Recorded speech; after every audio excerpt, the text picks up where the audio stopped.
Hello दोस्तों, आज हम सुनेंगे ऐसे ना मुझे तुम देखो का पार्ट 3। बड़े गुस्से से वो अपनी कुर्सी से खड़ा हुआ था। कहने लगा चलो तुम्हें तुम्हारे घर छोड़ दूँ।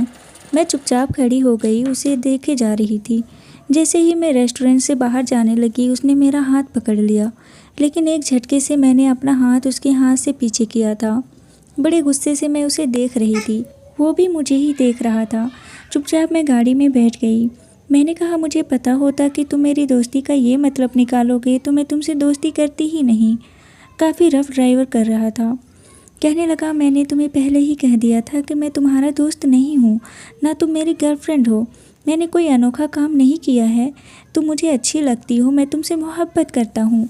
तुम्हारे घर वाले मुझे पसंद करते हैं, मेरे घर वाले तुम्हें, और तुम भी मुझे नापसंद हरगिज़ नहीं करती। मैंने कहा लेकिन मैं तुम्हें इस हवाले से पसंद भी नहीं करती। वो कहने लगा पसंद तो करती हो ना, जब हवाला बदल जाएगा तो फिर इस हवाले से कर लेना। मैंने अंगूठी उतारी, वो मेरे ही हाथ की तरफ देख रहा था। कहने लगा उफ़क, अंगूठी पहनो, बहुत संजीदा था। आज तक मैंने कभी उसे इतना संजीदा नहीं देखा था। गुस्से में भी बहुत था। कहने लगा मेरी वालिदा दबे लफ्ज़ों में तुम्हारी वालिदा से बात भी कर चुकी हैं और उन्होंने भी कोई एतराज़ नहीं किया।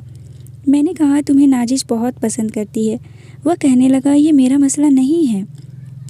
मैंने कहा फिर तुम्हारा मुझे पसंद करना भी मेरा मसला नहीं है। कहने लगा ठीक है, कल यूनिवर्सिटी जाएंगे, मैं जाके नाजिश से कह दूंगा कि मुझे उससे मोहब्बत नहीं है। मैंने कहा तुम ऐसा कुछ नहीं कहोगे। कहने लगा क्यों नहीं कहूँगा, मैं किसी को भी अपने बारे में किसी गलतफहमी का शिकार नहीं रखना चाहता। मैं उसे साफ इनकार कर दूँगा। मैंने कहा ठीक है, तुम उसे इनकार करोगे तो मेरी तरफ से भी साफ इनकार है। उसने एकदम गाड़ी को ब्रेक लगाई थी। मैं डैशबोर्ड से लगते लगते बची थी। मैंने कहा तुम पागल तो नहीं हो गए, क्या कह रही हो। लेकिन इसने गाड़ी बंद की और मेरी तरफ देखने लगा। मैं रोड खाली था और गाड़ी एक साइड पर ही उसने खड़ी की थी। कहने लगा क्या चाहती हो तुम, नाजिश हमारी ज़िंदगी में नहीं है, समझी ना, तो उसे हमारी ज़िंदगी में शामिल मत करो। और जो तुम्हें ये लगता है कि तुम मुझसे मोहब्बत नहीं करती तो तुम्हें गलत लगता है। जिस दिन तुमसे दो चार जलाऊंगा ना, फिर तुम्हें पता चलेगा कि मैं तुम्हारे लिए क्या अहमियत रखता हूँ। तुम्हें खुद नहीं पता कि तुम मुझे कितना चाहती हो, तुम्हें अंदाज़ा ही नहीं, बेवकूफ़ हो तुम। जिस दिन एहसास हो जाएगा उस दिन बहुत पछताओगी उफ़क। मैंने कहा गाड़ी स्टार्ट करो और तमीज़ के साथ चलाओ। अंगूठी अभी भी मेरे हाथ में थी। कहने लगा पहनो उसे, लेकिन मैंने अभी भी अंगूठी हाथ में ही पकड़े रखी। कहने लगा बहुत मोहब्बत से लाया हूँ तुम्हारे लिए, उसे पहनो। मुझे समझ नहीं आ रही थी कि मुझे क्या करना चाहिए। नाजिश की आंखों में माहिर के लिए मोहब्बत देख चुकी थी और ये भी देख चुकी थी कि वो कितनी शिद्दत से उसे चाहती है। पता नहीं इस शख्स ने क्यों ज़िद पकड़ ली थी। मैंने चुपचाप अंगूठी पहन ली, क्योंकि मैं जानती थी कि जिस कदर वो गुस्से में है तब तक गाड़ी नहीं चलाएगा जब तक मैं अंगूठी ना पहन लूँ। उसने गाड़ी डाल के मुझे देखा, फिर मेरे घर तक छोड़ा। कहने लगा कल मेरी मॉम और डैड आएंगे और रिश्ता भी पक्का हो जाएगा। मैंने कहा अभी भी तुम किसी को नहीं भेजोगे, मुझे कुछ सोचने का वक्त चाहिए। कहने लगा मैं तुम्हें मज़ीद कोई वक्त नहीं दे सकता। बस एक बार तुम मेरे नाम हो जाओगी, मेरी हो जाओगी, फिर मुझे कोई परवाह नहीं है। मैं गाड़ी से उतरकर अपने घर आ गई थी। मेरी वालिदा मुझे देखते हुए मुस्कुराने लगी, लेकिन मैं सीधा अपने कमरे में चली गई। दरवाज़ा बंद किया और बेड पर बैठकर अपना सर पकड़ लिया। बार बार नाजिश का चेहरा मेरी आंखों के सामने आ रहा था। कितनी खुश थी वो, क्या सोचेगी मेरे बारे में कि मैं उसकी मोहब्बत पर डाका डाल लिया। मोहब्बत उसने की थी और मंगनी मैंने माहिर से कर ली। मैं तो शायद उससे नज़रें तक नहीं मिला पाऊँगी। सबसे पहले तो मैंने अपने हाथ से अंगूठी उतार कर साइड पे रखी थी। इतना तो मैं भी जानती थी कि माहिर का रिश्ता मेरे घर पर हंसकर कबूल किया जाएगा। उसके वालिद का अच्छा खासा कारोबार था और अपने वालिद के साथ ऑफिस में जाना भी था। फिर मेरी वालिदा उसे बहुत पसंद करती थी। मुझे समझ नहीं आ रही थी कि मुझे क्या करना चाहिए। उन्हीं दिनों मेरे बड़े भाई की शादी भी थी। मेरी वालिदा तो उसकी शादी के किसी एक फंक्शन में मेरी मंगनी ही करना चाहती थी। मैं अगले रोज़ जब यूनिवर्सिटी गई तो माहिर भी पहले से पहुंचा हुआ था, नाजिश से ही बात कर रहा था। मैं तेज़ तेज़ कदम उठाते हुए उसके पास आई थी कि कहीं कुछ बता ही ना दे, लेकिन अभी वही कर रहा था कि नाजिश मुझे तुमसे बात ज़रूरी करनी है। शायद मेरे पहुंचने से कुछ देर पहले ही आया था। इससे पहले कि कुछ कहता मैंने कहा नाजिश क्लास शुरू हो चुकी है। मैंने नाजिश का हाथ पकड़ा और उसे क्लासरूम में ले गई। उसके पास बैठ गई। अभी प्रोफेसर आए भी नहीं थे, कुछ देर बाकी थी। कहने लगी, तुम पागल हो, कितने गलत वक्त पर तुम मुझे हाथ पकड़कर क्लासरूम में लाई हो। पता है, माहिर कह रहा था कि उसने मुझसे कुछ बात करनी है। हो सकता है उसने मुझे इजहार करना हो। उफ़क़, तुमने भी बड़ी गलत टाइम पर एंट्री मारी है। वो अभी इस खुशफहमी में थी और बेहद खुश थी, लेकिन मैं जानती थी कि माहिर उसे कहना क्या चाहता है। मैंने कोई जवाब नहीं दिया। मेरे पास देने के लिए कोई जवाब था भी नहीं। कहने लगी, आज मेरा ख्वाब पूरा होने वाला था। पता है, मैं दिन रात माहिर के ही ख्वाब देखती हूँ। कुछ ही देर में प्रोफेसर साहब आ गए थे। जैसे ही क्लास ख़त्म हुई मैंने देखा माहिर मुझे ही देख रहा था। अगली क्लास में वो नाजिश के पास जाकर बैठ गया। मैं नहीं चाहती थी कि वो इससे बात करे। मैं जानती थी वो बहुत गुस्से में है और पता नहीं नाजिश को क्या क्या सुना देगा। इत्तेफाक था कि उसकी पिछली नशिस्त पर ही हैदर बैठा हुआ था। मैं जानबूझकर हैदर के बराबर में बैठ गई। मुझे हैदर के पास बैठा देखकर उसने पलटकर मेरी तरफ देखा था। हैरान तो हैदर भी हुआ था। मैंने कहा, कैसे हो तुम? हैदर कहने लगा, ठीक हूँ। मैंने कहा, जैसे ही क्लास ख़त्म होगी मुझे तुमसे कुछ कहना है। हैदर कहने लगा, ठीक है। बार बार माहिर को भी देख रहा था। प्रोफेसर साहब आ चुके थे, इसलिए माहिर ने कोई तमाशा नहीं लगाया। नाजिश से जो कहना चाहता था वो भी कह नहीं पाया। जैसे ही क्लास ख़त्म हुई मैंने जानबूझकर हैदर का हाथ पकड़ा था और उसके साथ क्लासरूम से बाहर चली गई। मैं जानती थी कि माहिर से ये बात बर्दाश्त ही नहीं होगी। हैदर तो हक्का बक्का हैरत से मुझे देखा जा रहा था। आज तक मैंने कभी किसी लड़के का हाथ यूँ नहीं पकड़ा था, माहिर का भी नहीं पकड़ा था। मैं ग्राउंड में एक बेंच पर बैठ गई। हैदर भी बैठ चुका था। कहने लगा, क्या बात है, एनी प्रॉब्लम? मैंने कहा, मैं तुम्हें पसंद करती हूँ। मेरी बात सुनकर वो आंखें फैलाए मुझे देख रहा था। वो बेहद हैरान था। मैंने कहा, Haider, do you marry me? इससे पहले कि हैदर कुछ कहता माहिर मेरे सामने खड़ा हो चुका था। मेरा बाजू पकड़कर मुझे अपने सामने खड़ा करके कहने लगा, ये क्या तमाशा कर रही हो तुम? क्या चाहती हो तुम? पूरी यूनिवर्सिटी को तमाशा दिखाना चाहती हो तुम? बेहद गुस्से में था। मैंने कहा, मेरा बाजू छोड़ो, तुम अपने आप को समझते क्या हो? पसंद करने का हक़ सिर्फ तुम्हारा है। मुझे तुम पसंद ही नहीं हो। मैं हैदर से मोहब्बत करती हूँ। वो हैदर पे भड़क चुका था। कहने लगा, तुम्हारी जान ले लूँगा। मैं मुझसे झूठ मत बोलो। ये सारा ड्रामा तुम सिर्फ इसलिए कर रही हो ताकि तुम अपनी दोस्ती में सुरखरू हो सको। मैंने कहा, कौन सी दोस्त? कैसी दोस्ती? मेरे बाजू छोड़ो, समझे ना? मैंने अपने नाखून उसके हाथ पर गाड़े थे और अपना बाजू उससे छुड़वाया। मैंने कहा, मेरे नज़दीक ना तो तुम्हारी कोई अहमियत है और ना ही नाजिश की कोई अहमियत है। अगर मैं तुम्हें पसंद करती तुम्हें कभी भी नाजिश की खातिर नहीं छोड़ती, लेकिन मैं मोहब्बत ही हैदर से करती हूँ। माहिर, तुम मेरे लिए कोई अहमियत नहीं रखते। वह कहने लगा, बकवास कर रही हो तुम उफ़क़, तुम झूठ बोल रही हो उफ़क़। फिर नाजिश के पास आके खड़ा हो गया। कहने लगा, नाजिश, आई एम सॉरी, लेकिन मैं तुमसे मोहब्बत नहीं करता। मैंने हमेशा उफ़क़ से मोहब्बत की है और उसी को चाहता हूँ। नाजिश हैरत से उसे देख रही थी, लेकिन फिर वहाँ रुकी नहीं, सीधा यूनिवर्सिटी से बाहर चली गई। माहिर कहने लगा, हो गया खेल ख़त्म या कोई और तमाशा भी देखना चाहती हो? मेरा हाथ पकड़कर मुझे यूनिवर्सिटी से बाहर ले जाने लगा। मैंने कहा, छोड़ो मुझे। तुम्हें क्या लगता है कि मैंने ये सब कुछ दोस्ती के लिए किया है? कहने लगा, मैं अच्छे तरीके से जानता हूँ कि तुम मेरे अलावा किसी और से मोहब्बत कर ही नहीं सकती। मैंने कहा, खुशफहमी है। मैंने कहा, मेरा हाथ छोड़ो, लेकिन वो मुझे बाहर ले गया। ज़बरदस्ती अपनी गाड़ी में बिठाकर मुझे घर छोड़ा। कहने लगा, आज मैं खुद आऊँगा और तुम्हारे हाथ में अपने नाम की अंगूठी सबके सामने पहनाऊँगा। मैंने कहा, मुझे ये ज़बरदस्ती का रिश्ता कबूल ही नहीं है। कहने लगा, तुम्हारा दिमाग जितना ख़राब हुआ है ना, उससे मैं बाद में ठीक करूँगा। ये कहकर वो अपने घर जा चुका था। मैं जब घर पर आई तो बहुत गुस्से में थी।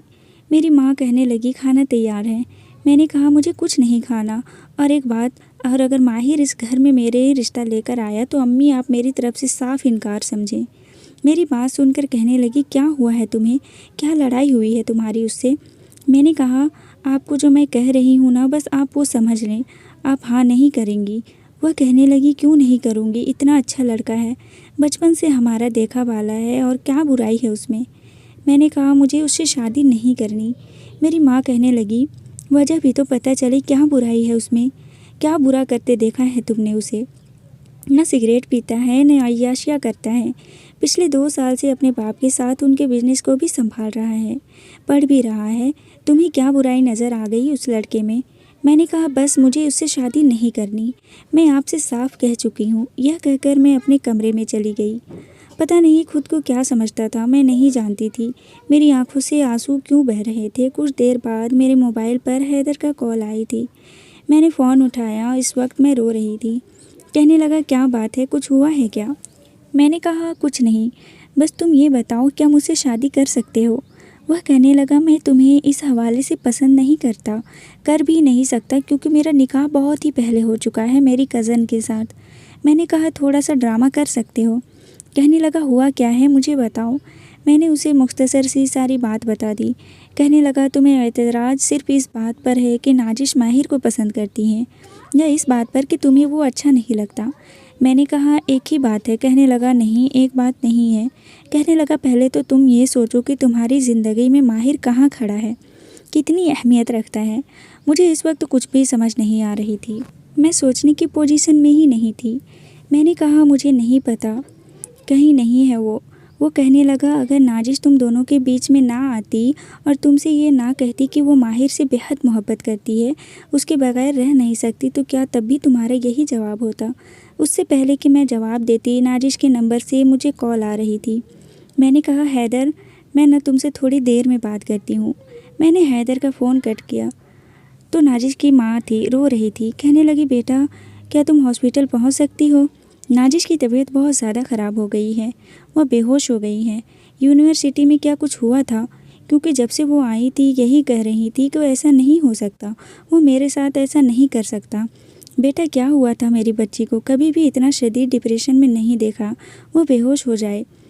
मैंने कहा वो है किसी हॉस्पिटल में, आप मुझे बताएं। मेरी तो जैसे जान ही निकल गई थी। उन्होंने मुझे हॉस्पिटल का नाम बताया था। मैं भागी दौड़ी वहाँ गई थी। वो अभी भी बेहोश थी और बेहोशी में सिर्फ माहिर का नाम ले रही थी। यही कह रही थी कि वो ऐसा नहीं कर सकता, मैं उसके बगैर नहीं रह सकती। उसे इंजेक्शन लगाया गया, उसकी आंखों से आंसू बह रहे थे, आंखें बंद थी, अपने हवास में नहीं थी, झटके खा रही थी। उसकी हालत देखकर मुझे माहिर पर बहुत गुस्सा आया था। मैंने उसे फ़ोन किया।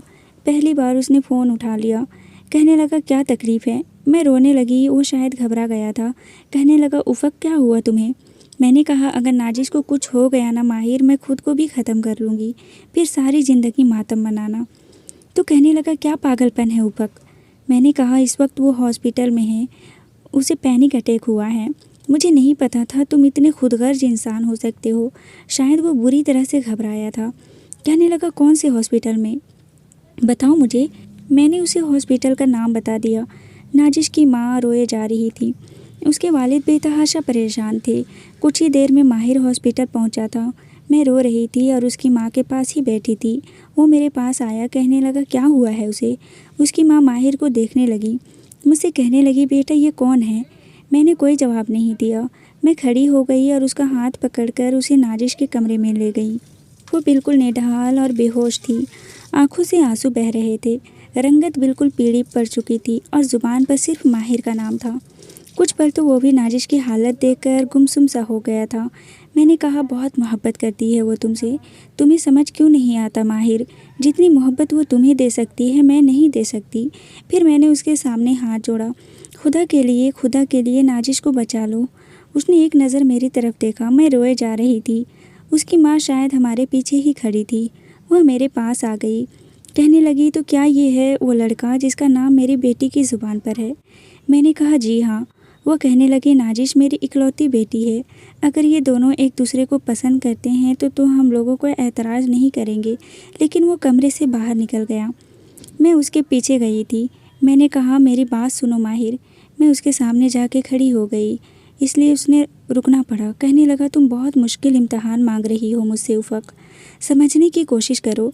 नाजिश एक जज्बाती लड़की है। जब उसे होश आएगा तो आहिस्ता आहिस्ता हकीकत को तस्लीम करेगी, कोशिश भी कर लेगी।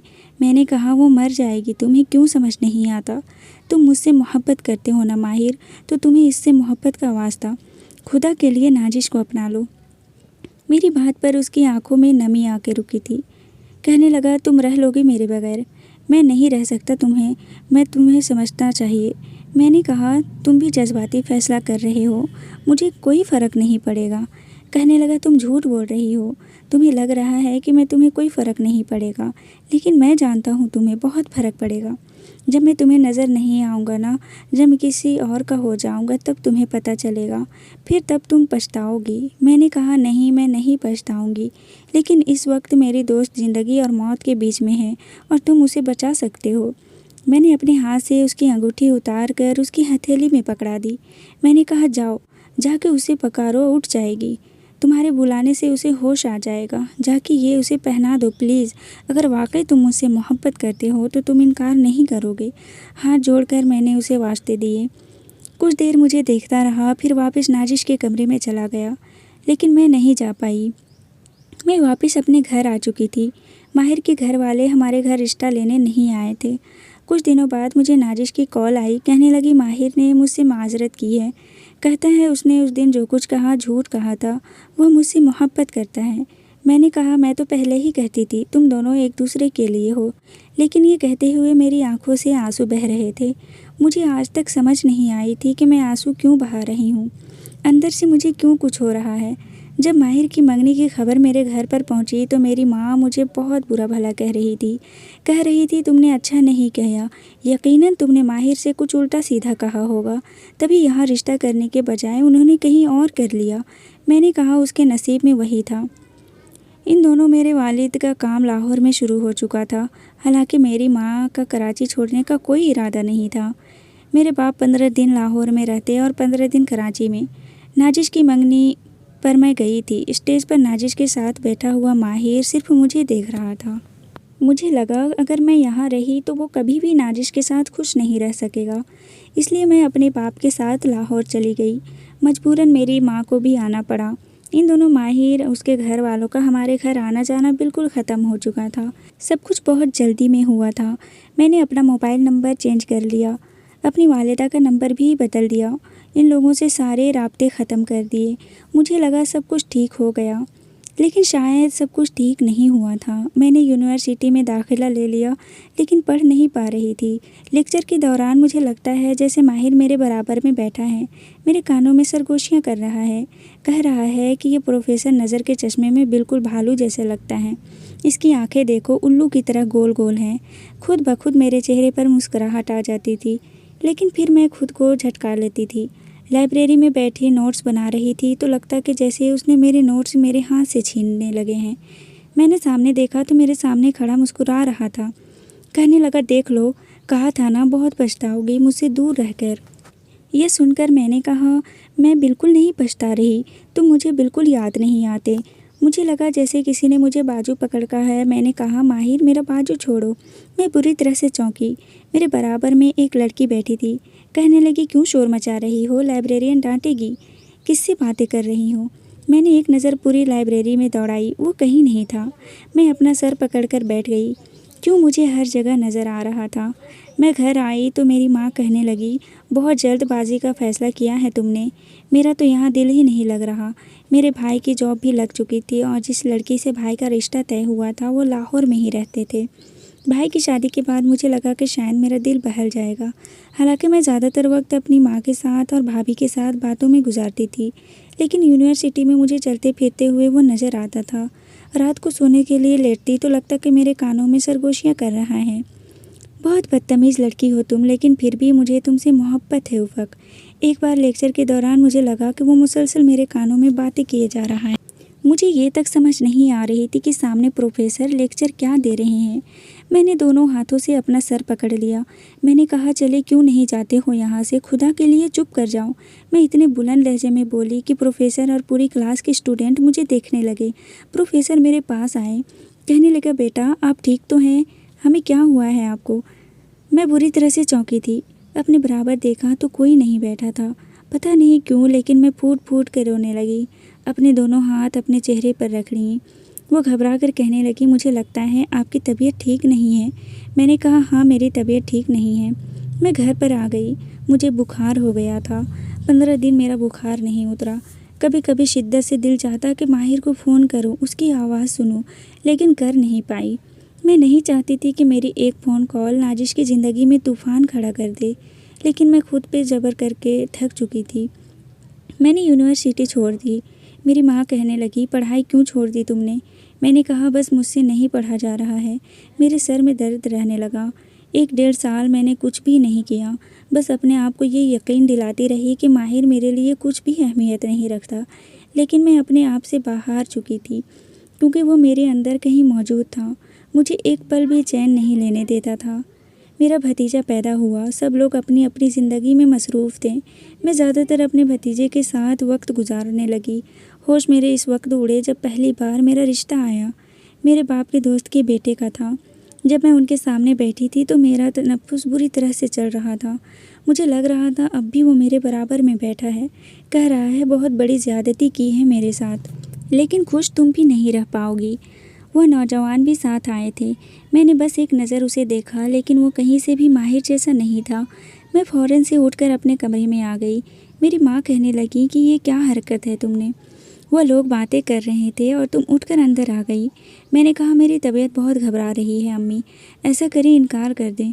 मैंने शादी नहीं कर सकती। मेरी माँ मेरी हालत देखकर परेशान हो गई। हालांकि वो रिश्ता अच्छा था हर लिहाज से, लेकिन पता नहीं क्यों, लेकिन मैं बामी नहीं भर पाई। कभी मुझे हैदर की बात यादें आने लगती कि नाजिश तुम दोनों की ज़िंदगियाँ में ना आती तो क्या तब भी तुम्हें एतराज़ होता। वो मेरा दिल अंदर से चीख के कह रहा था कि नहीं, मुझे शायद कोई एतराज़ नहीं होता। वो मेरे सामने था, मेरे पास था, तो कभी एहसास ही नहीं हुआ कि वो मेरे लिए क्या था। आज वो कहीं नहीं था, लेकिन मेरे अंदर था। मेरे 3-4 रिश्ते आए थे, लेकिन हर बार मेरी हालत ख़राब होने लगती। मेरी माँ कहने लगी कि तुम्हें क्या हो गया है? मुझे लगता है कि तुम पर किसी ने कोई अमल करवा दिया है। जब भी रिश्ता आता है तुम घबरा जाती हो। पता नहीं कौन कौन से तावीज़ मेरे गले में डाले, लेकिन कोई ऐसा तावीज़ नहीं था जो मेरे दिल से माहिर को निकाल सकता। मैंने स्कूल में जॉब शुरू कर दी। अपने आप को ज़हनी तौर पर इस बात पर तैयार करने लगी कि मुझे ज़िंदगी में आगे बढ़ जाना चाहिए, लेकिन खुद को इस बात के लिए तैयार करने के लिए मुझे 7 साल लग गए। लेकिन आज भी फिर वही मेरे सामने था। नाजिश मर चुकी थी। ये मेरे लिए एक बहुत बड़ा इंकशाफ था। मैं बहुत रोई थी। उसका चेहरा मेरी आंखों में आने लगा था, मुस्कुराता हुआ। अगले रोज़ जब मैं स्कूल गई तो मेरा खुद पर इख्तियार नहीं था। मैंने जैद को हाथ से पकड़ा, उसे स्टाफ रूम में ले गई, फिर उसके साथ गले लगकर रोने लगी। वह कुछ परेशान हुआ, कहने लगा, मैम आपको क्या हुआ है? मैं उसका चेहरा देखती तो लगता कि मेरे सामने नाजिश है। मैं उसके रुखसार को चूमने लगी। मैंने कहा, तुम्हें पता है तुम्हारी मम्मा मेरी बहुत अच्छी दोस्त थी। वह कहने लगा, हाँ, रात को डैडी ने बताया था। कहने लगा, क्या आप मेरी डैडी को जानती हैं? कुछ देर मुझे ये समझ नहीं आई कि इस बच्चे को क्या जवाब दूँ। मेरी नहीं में सर हिला दिया। कहने लगा, डैडी रात को बहुत रो रहे थे। मैंने पूछा भी कि क्या आप रो रहे हैं? कहने लगे, बस तुम सो जाओ। मैम आपको पता है मेरे डैडी सिगरेट नहीं पीते, लेकिन रात को पी रहे थे। शायद उन्हें मम्मी याद आ रही थी। मैंने कोई जवाब नहीं दिया।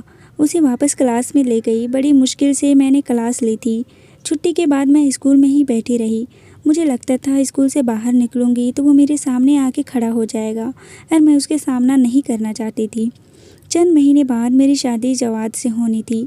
इस बार मैं बड़ी मुश्किल से खुद को रजामंद कर पाई थी, इसलिए दोबारा से अपनी इसी कैफियत में नहीं जा सकती। बेफजूल बच्चों का कापिया चेक कर रही थी। हालांकि आम रूटीन में मैं कापियाँ घर ले जाती थी, घर जाके चेक कर लेती। अब तो सब टीचर जा चुकी थी, मैडम भी जा चुकी थी।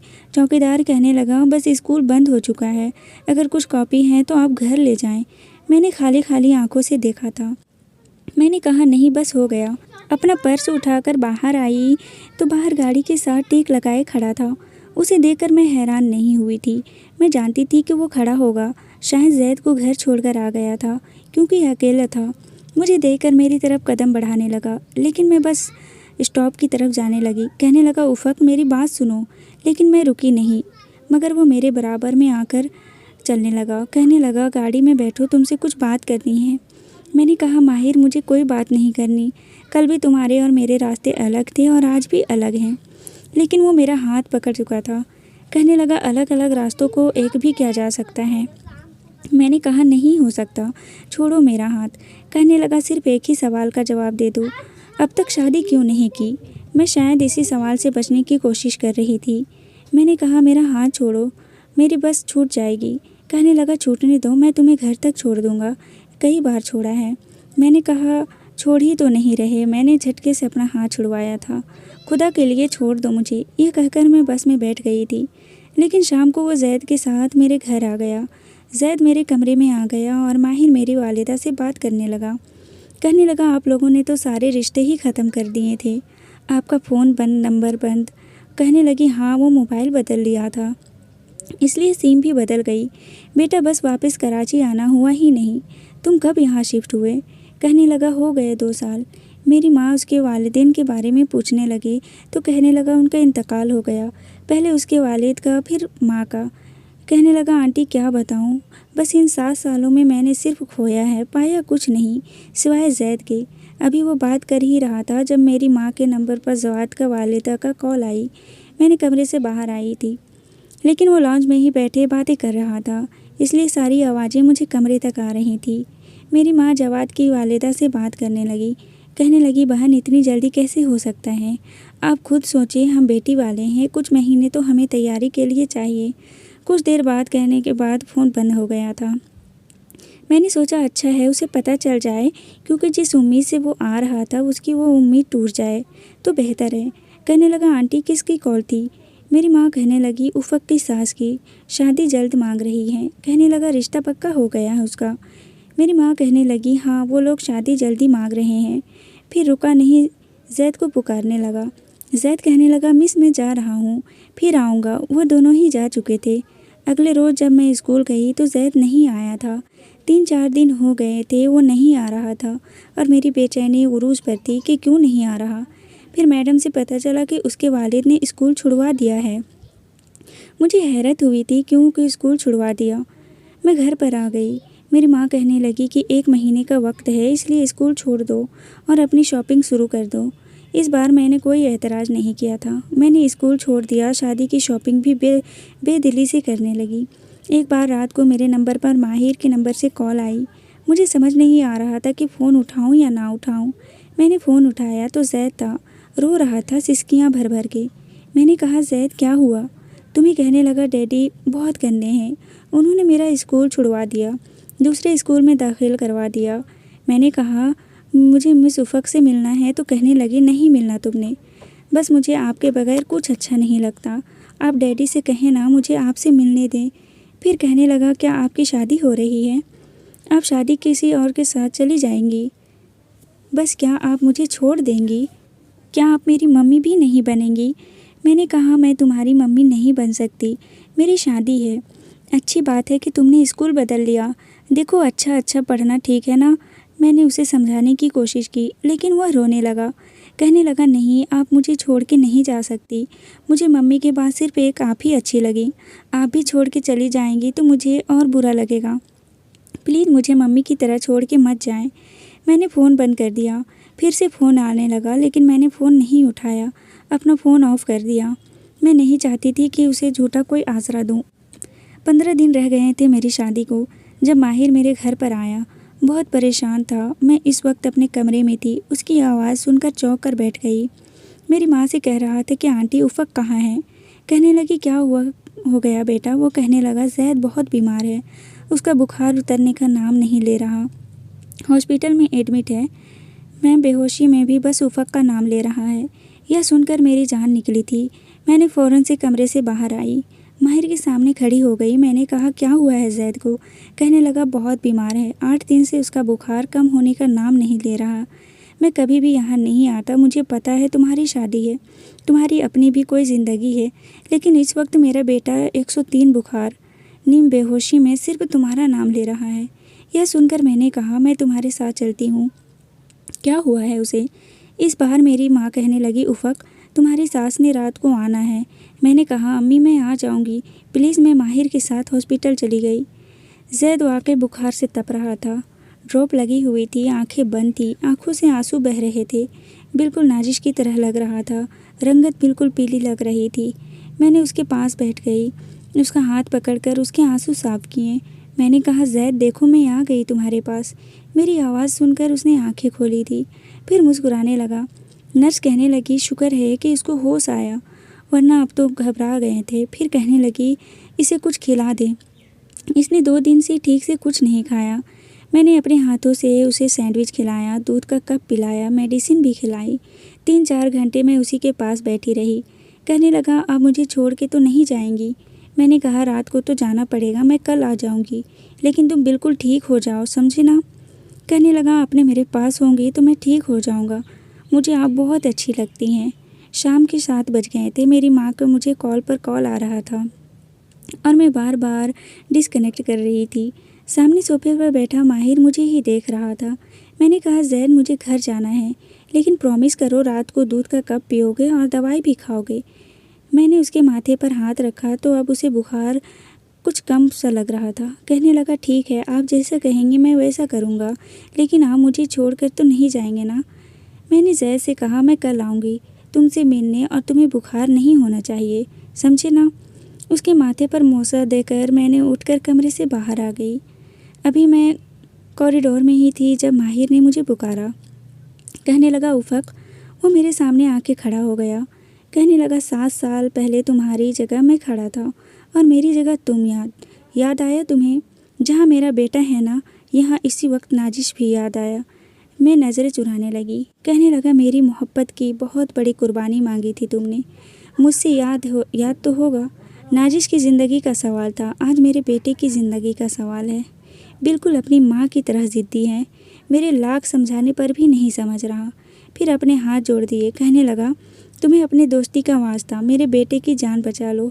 चलो ठीक है, मैं मानता हूँ तुम्हें मुझसे मोहब्बत नहीं, पर दोस्ती तो रह चुकी थी ना।